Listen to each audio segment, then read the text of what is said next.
conseguiu se colocar no cenário como um time que vai entrar nas competições para brigar por tudo. Como hoje é o Flamengo, como hoje é o Palmeiras. A década super vitoriosa do Corinthians, ela para em 2017. De lá para cá, o time tem sofrido bastante. 5 de Mundial, mais 4 da Libertadores, 9, mais 3 pontos para o Brasileiro, mais 9, 18, mais 2 pontos de estadual, meio ponto cada estadual, 20 pontos. Lembrando, a gente não conta a Recopa Sul-Americana. O Corinthians tem uma Recopa Sul-Americana em 2013, mas não entrou no nosso critério da pontuação. Não estamos contando Recopa, são os principais títulos da década.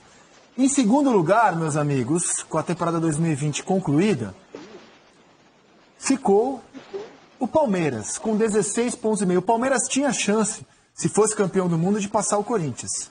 A gente já alertava isso em dezembro. Se o Palmeiras for campeão do mundo, será ele, Palmeiras, o grande clube da década.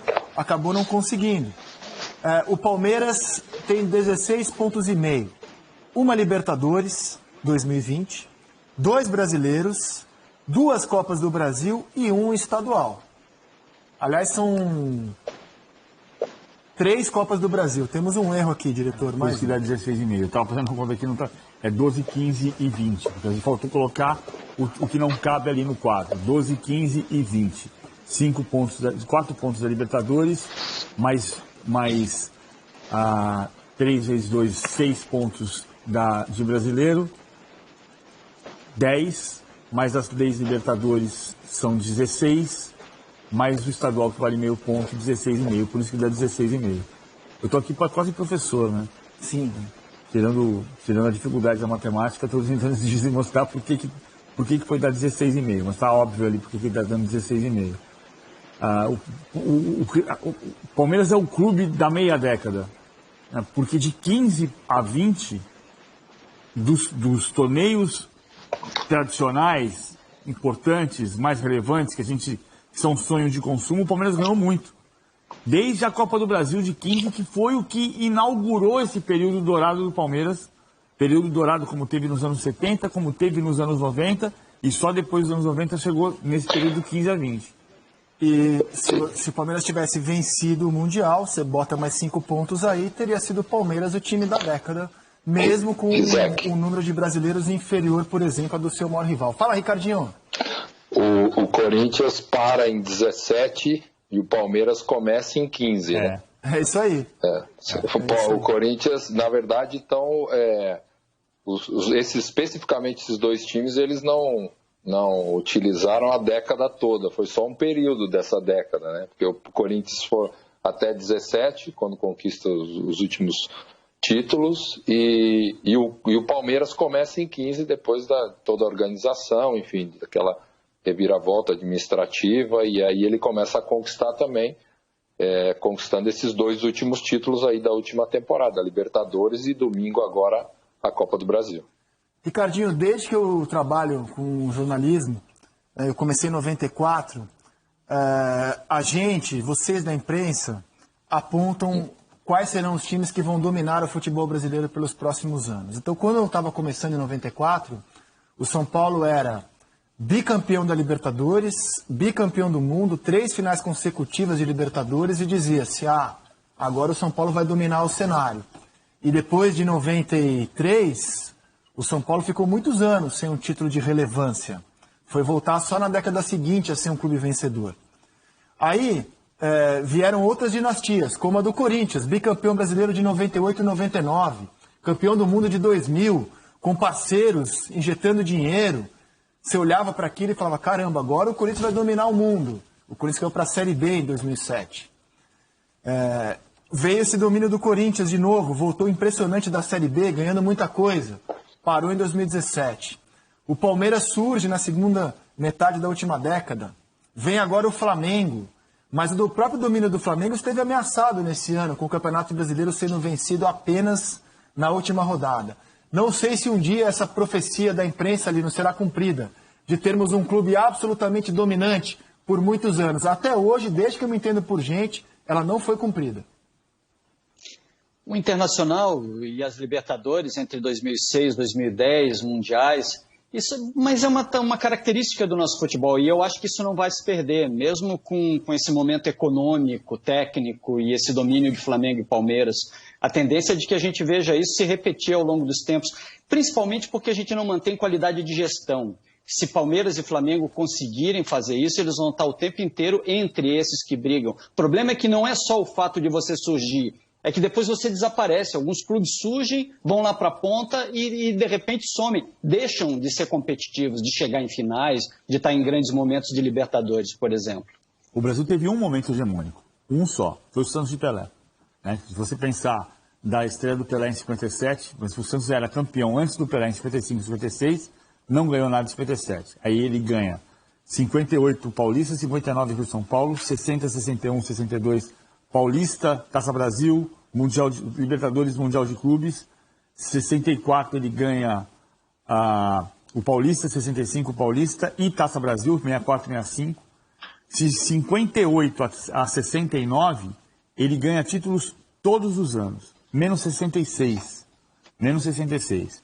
Que é justamente a mudança de geração. É engraçado que o Santos foi pentacampeão da Taça Brasil, hoje equiparado pela CBF ao Campeonato Brasileiro, com 3 jogadores iguais nas 5 finais, Coutinho, Pelé e Pepe.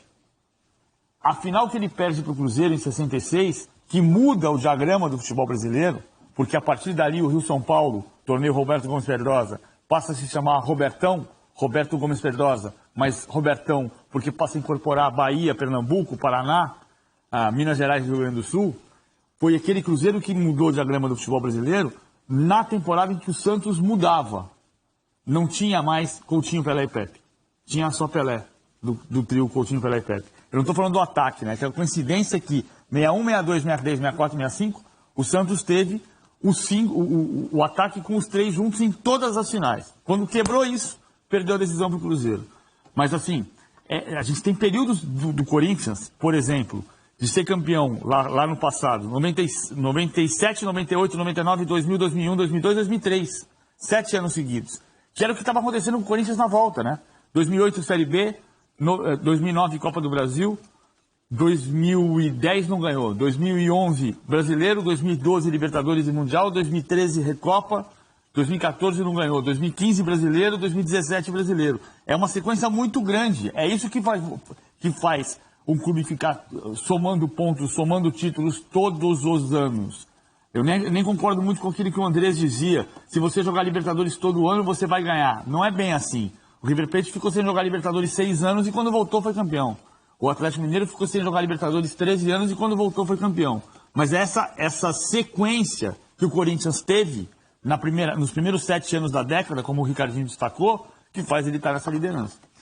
Eu adoraria ter vários Bayerns de Munique no futebol brasileiro. Eu não. Mas ter um só que eu acho chato. Vários Bayerns quer dizer... Vários times poderosos, com chance de ser campeão do mundo, com chance de ser campeão da Libertadores. O que eu não gostaria de ter um Bayern de Munique apenas. E é o que acontece na Itália hoje, que não acontecia, o que acontece na Alemanha hoje, que não acontecia. O Bayern nunca tinha sido tetracampeão até 13, 14, 15, até 2016 o Bayern nunca tinha sido tetracampeão. Hoje o Bayern é octacampeão. PVC?